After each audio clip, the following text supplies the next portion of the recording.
If you're often hoarse after singing, you might be on the road to permanently damaging your voice and even vocal surgery.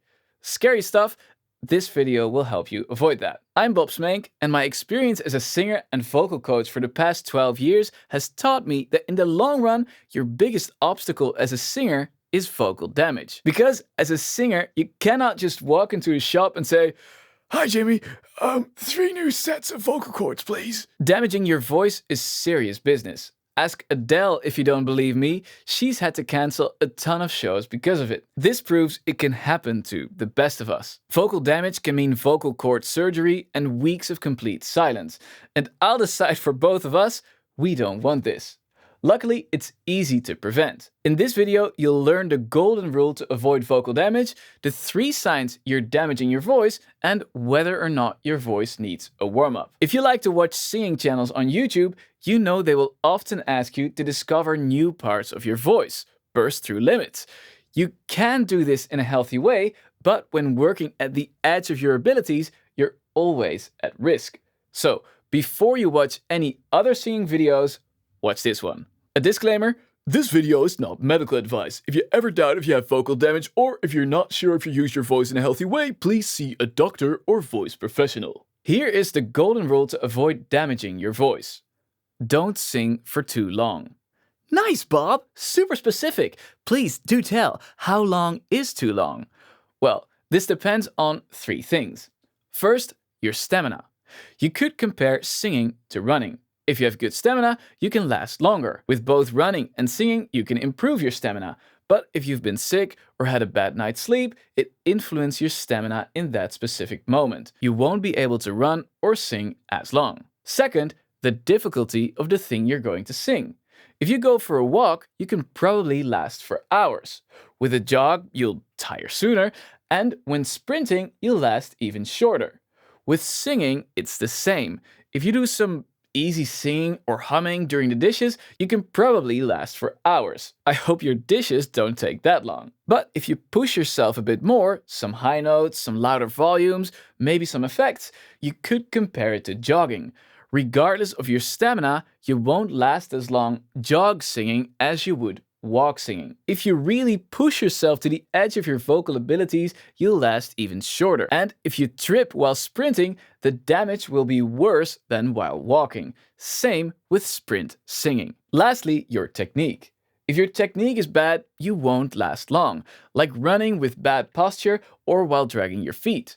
Also, the chances of damage are higher, definitely when combining high difficulty with bad technique. If you try sprinting while dragging your feet, you're just asking for a spectacular wipeout. When singing, this could happen when trying to sing an effect, like distortion, with a bad underlying technique. Here's a rule of thumb for singing technique. When singing with correct technique, singing feels good. It doesn't feel strained and there's no pain. If you continue singing when it does not feel good, it's like continuing running when you feel there's a muscle or a tendon that's starting to hurt. If you act quickly, maybe you can change your technique and continue without pain. If you just keep going, it will only get worse and you will not last long anymore. The longer you continue, the longer it will take your body to recover afterwards.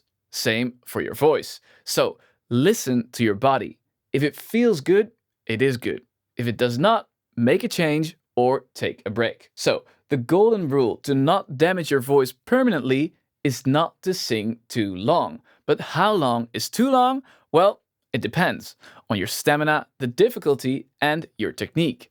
Every voice is unique. Every day, your state is unique. So how long is too long for you? You'll also find out by experimenting. To do this, you need to listen to your body and your voice. You've sung for too long if you notice one of the following 3 signs. 1. You're getting hoarse, and more of your singing has this airy or hoarse edge to it. 2. High and low notes don't come out as well anymore. 3. You feel pain, pressure, or excessive tension in your neck, also when you're not singing for a bit. If you learn to pay attention to these signals, you'll notice them sooner each time. The best thing to do would be to take a break right before you would notice any of these issues. You can continue singing when everything feels and sounds normal again. The sooner you take a break, the shorter the break you'll need to recover. A smart thing to do while you take a break is to subscribe to this channel. Now for the important part. Knowing when to stop is the easy bit. The hard bit is actually stopping. I know what you're gonna do. You notice the signs, you know you should take a break, but you think, just one more song.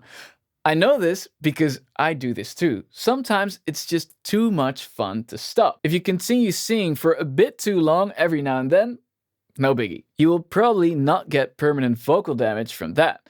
But if you do this again and again, day in and day out, at some point you might get permanent vocal damage. And we already agreed, we don't want that. It sucks. Now about vocal rest.